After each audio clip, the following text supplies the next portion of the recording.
અને હવે વાત સુપરફાસ્ટ ન્યૂઝથી। વિધાનસભા ગૃહમાં મુખ્યમંત્રી ભૂપેન્દ્ર પટેલે શોકદર્શક ઉલ્લેખ રજૂ કર્યો। પૂર્વ પીએમ સ્વર્ગીય મનમોહન સિંહને શ્રદ્ધાંજલિ અપાઈ। સીએમ ભૂપેન્દ્ર પટેલે કહ્યું, ડોક્ટર મનમોહન સિંહ ભારતના આર્થિક સુધારાના ઘડવૈયા હતા। અમિત ચાવડાએ કહ્યું, મનમોહન સિંહને રાજકારણી કરતા નેતા તરીકે યાદ કરાય છે। ડોક્ટર સિંહે દેશના અર્થતંત્રના સુધારાનો પાયો નાખ્યો। મનરેગા અને અન્ન સુરક્ષા અધિકારનો કાયદો લાવ્યા।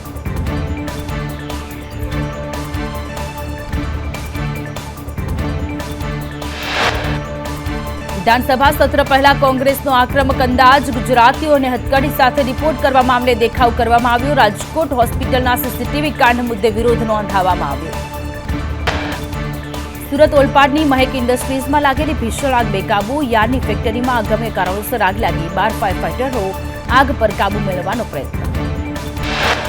જૂનાગઢની માંગરોળ નગરપાલિકામાં બસપાના સમર્થનથી ભાજપ સત્તા પર આવશે। બસપાના 4 ઉમેદવારોએ ભાજપને ટેકો આપ્યો। 19 સભ્ય સંખ્યા સાથે ભાજપ સત્તામાં આવશે। બાવળા નગરપાલિકામાં સત્તા માટે પેચ કસાયો। પાલિકાની 28માંથી ભાજપને 14 બેઠક, જ્યારે કોંગ્રેસને 13 બેઠક મળતા બહુજન સમાજ પાર્ટી કિંગ મેકરની ભૂમિકામાં નગરપાલિકામાં સત્તા ભાજપ કોંગ્રેસ વચ્ચે ખેંચતાણ શરૂ। અમદાવાદની જીએલએસ યુનિવર્સિટીમાં 8મો પદવીદાર સમારોહ યોજાયો। 4700 વિદ્યાર્થીઓને પદવી એનાયત કરાઈ। 34 વિદ્યાર્થીઓને ગોલ્ડ એનાયત। રાધનપુરમાં કોંગ્રેસની હાર બાદ રાજીનામાનો દોર। મહિલા કોંગ્રેસ પ્રમુખ જ્યોતિબેન જોશીએ રાજીનામું આપ્યું। સામાજિક અંગત કારણોસર જ્યોતિબેન જોશીએ રાજીનામું આપ્યું। ગાંધીનગરમાં વિરમગામના ખેડૂતોએ ડાંગર ખરીદી કૌભાંડ મુદ્દે દેખાવ કર્યો। વિધાનસભા બહાર પોસ્ટરો સાથે વિરોધ કર્યો। 50 જેટલા ખેડૂતો રજૂઆત માટે વિધાનસભા પહોંચ્યા।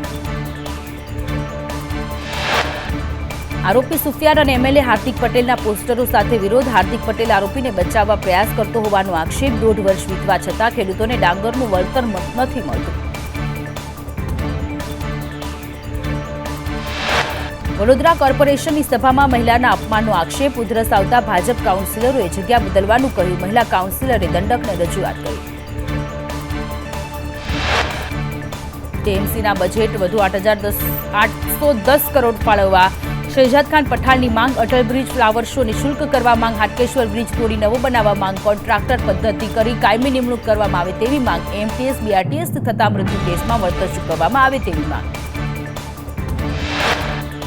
નડિયાદ મહાનગરપાલિકાનું 897.17 કરોડનું પ્રથમ બજેટ ધારાસભ્ય પંકજ દેસાઈની અધ્યક્ષતામાં રજૂ થયું। બજેટમાં સરદાર પટેલ સત્યાગ્રહ મ્યુઝિયમ બનાવવાની મહત્વપૂર્ણ જાહેરાત।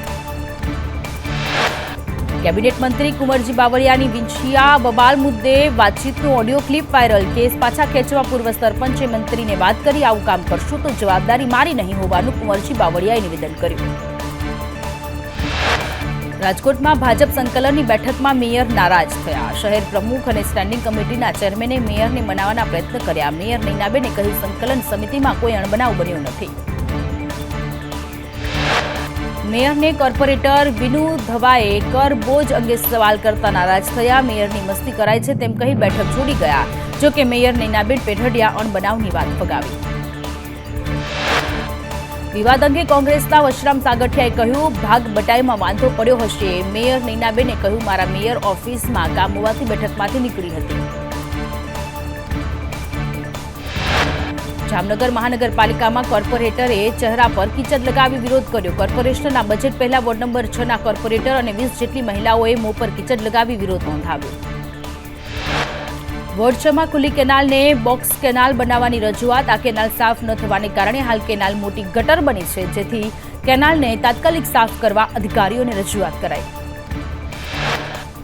જૂનાગઢમાં નાયબ કાર્યપાલક ઇજનેર દર્શન સાવલિયાનું સ્ટિંગ ઓપરેશન। કાર્યપાલક ઇજનેર વેકરિયાના સરપંચ વીરાભાઈ પાસેથી 5000ની લાંચ માંગી। ભૂગર્ભ ગટરના કામ માટેનું બિલ પાસ કરાવવા લાંચ માંગી। મહીસાગરમાં કરાર પૂર્ણ થયા પહેલા ખેલ સહાયક શિક્ષકોને છૂટા કરાયા। શિક્ષક સહાયકોએ વિરોધ નોંધાવ્યો। ખેલ સહાયકોએ ડીડીઓને આવેદનપત્ર આપી રજૂઆત કરી। લખતર વિરમગામ હાઈવે પર ખનીજ વિભાગે ખનીજ ચોરી કરતા ડમ્પરો વિરુદ્ધ કાર્યવાહી હાથ ધરી। બ્લેક ટ્રેપ ભરેલા ઓવરલોડ 2 ડમ્પર ઝડપાયા। 40 લાખનો મુદ્દામાલ સીઝ કરવામાં આવ્યો। ગીર સોમનાથના કોડીનાર તાલુકામાં ગેરકાયદે ખોદકામ. વિઠ્ઠલપુર ગામે રેવન્યુ અને ખાણ ખનીજની ટીમે દરોડા પાડ્યા. ગેરકાયદે ખનીજ ખોદકામને લઈ 7.68 કરોડનો દંડ ફટકારવામાં આવ્યો. છોટાઉદેપુરમાં ગાંધીનગર ફ્લાઇંગ સ્ક્વોડની રેડ. ડોલોમાઇટ ખાણોમાં ગેરકાયદે પથ્થર ખનન પર રેડ. કાનાવાંટ દડી ગામની ખાણોમાંથી 2 કરોડ ઉપરાંત મુદ્દામાલ જપ્ત કરાયો. 1 જેસીબી, 3 હિટાચી મશીન, 7 ડમ્પર જપ્ત. આરટીઈમાં ફોર્મ ભરાવાની પ્રક્રિયા 28 ફેબ્રુઆરીથી શરૂ થશે. 28 ફેબ્રુઆરીથી 12 માર્ચ સુધી ભરી શકાશે ફોર્મ. આરટીઈમાં વિનામૂલ્યે ગરીબ બાળકોને ખાનગી સ્કૂલમાં અપાય છે પ્રવેશ. વડોદરામાં સરકારી ગાડીઓ પરની સાયરન હટાવવા માંગ. મેયર સહિત પદાધિકારીઓની ગાડી પરથી સાયરન હટાવવા માંગ. અધિકારીઓએ કહ્યું, પદાધિકારીઓના ડ્રાઈવર ગમે ત્યાં સાયરનો વગાડે છે. પેટલાદના પાળજની જર્જરિત પ્રાથમિક શાળા તોડ્યાને 1 વર્ષ સુધીનો સમય વીત્યો છતાં નવી નથી બનાવવામાં આવી. બાળકોને હાલ 5 કિલોમીટર દૂર સુનાવ ગામે ખાનગી બસ મારફતે અભ્યાસ માટે લઈ જવાય છે. મોરબીમાં શોભેશ્વર રોડ પર મહાનગરપાલિકા દ્વારા દબાણ હટાવાયા. ટ્રાફિક સમસ્યાના ઉકેલ માટે દબાણ હટાવવાની કામગીરી કરવામાં આવી. બનાસકાંઠામાં મંદિર નિર્માણમાં અનુસૂચિત જાતિના લોકોનો ફાળો ન સ્વીકારતા વિવાદ સર્જાયો. વાવના કલ્યાણપુરા ગામમાં મંદિર બની રહ્યું છે. સુઈગામ પોલીસે મંદિર કમિટીના સભ્યો સામે ગુનો નોંધ્યો. સિંગ તેલના ભાવમાં ડબ્બે 50 રૂપિયાનો વધારો. કપાસિયા તેલના ભાવમાં ડબ્બે 45 રૂપિયાનો વધારો. મકાઈ, સનફ્લાવર, પામોલીન તેલના ભાવમાં વધઘટ. ભાવ વધારા પાછળ સટ્ટાકીય તેજી હોવાનો અંદાજ.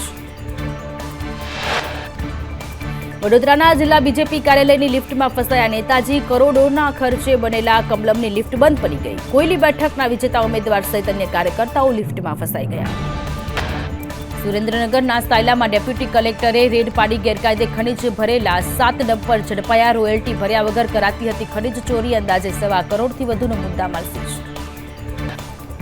રાજકોટની પાયલ હોસ્પિટલના સીસીટીવી કાંડમાં મહારાષ્ટ્રથી 2 આરોપીઓની ધરપકડ કરવામાં આવી. પૈસા કમાવા આઈપી એડ્રેસના આધારે સીસીટીવી હેક કર્યા હોવાનો ખુલાસો. રાજકોટની પાયલ હોસ્પિટલમાં સીસીટીવીની ઘટનાને લઈ અમદાવાદ સાયબર ક્રાઇમ સતત 3જા દિવસે રાજકોટ પહોંચી. 3જા દિવસે પાયલ મેટર્નિટી હોસ્પિટલ ખાતે પૂછપરછ કરાઈ. રાજકોટની પાયલ હોસ્પિટલ સીસીટીવી કાંડમાં ક્રાઇમ બ્રાન્ચના જેસીપી શરદ સિંધલે કહ્યું, પોલીસે મહારાષ્ટ્રથી 3 આરોપીની ધરપકડ કરી. પ્રજ્વલ અશોક તૈલી મુખ્ય માસ્ટર માઇન્ડ. લાતુર અને સાંગલીથી આખું નેટવર્ક ચાલતું હતું. શરદ સિંઘલે વધુમાં કહ્યું કે રોમાનિયા અને અન્ય દેશોના હેકર્સ સાથે મળી નેટવર્ક ચલાવે છે. દેશની અનેક હોસ્પિટલોના સીસીટીવી હેક કર્યાનું અનુમાન. એક વિડીયોના 2000 રૂપિયા લેતા હતા. પ્લાઝા કે મોલના વિડીયો હોય તો 800 થી 1200 રૂપિયા. સંદેશ ન્યૂઝના અહેવાલ બાદ પોલીસે કાર્યવાહી કરી. પાટણમાં આતંક મચાવનારા 3ની પોલીસે ધરપકડ કરી. પોલીસે અસામાજિક તત્વોનું જાહેરમાં સરઘસ કાઢ્યું. રેલવે ભરતી કૌભાંડમાં સીબીઆઈને મળી સફળતા. કૌભાંડમાં સંડોવાયેલા અધિકારીઓ સહિત 5ની ધરપકડ કરવામાં આવી. ડેપ્યુટી સીઓએમ, સ્ટેશન માસ્ટર સહિત આરોપીની ધરપકડ.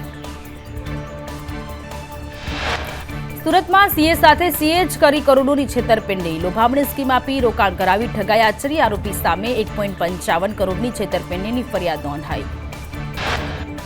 ફિલ્મ સ્ટાર શાહરૂખ ખાનના મન્નત બંગલોમાં ચોરીને પ્રયાસ કરનાર ભરૂચથી ઝડપાયો. ભરૂચ ચોરી કેસમાં ઝડપાયા બાદ પૂછપરછમાં સામે આવ્યું. પોલીસે મુદ્દામાલ રિકવર કરી વધુ તપાસ હાથ ધરી. વડોદરામાં રેલવે ભરતી કૌભાંડમાં મોટો ખુલાસો. કૌભાંડમાં અલકાપુરી સ્થિત ધનરાજ જ્વેલર્સનું નામ સામે આવ્યું. કૌભાંડ આચરનાર અધિકારીઓ ઝડપાયા. ધનરાજ જ્વેલર્સનો રાજેન્દ્ર લાડલા ભૂગર્ભમાં.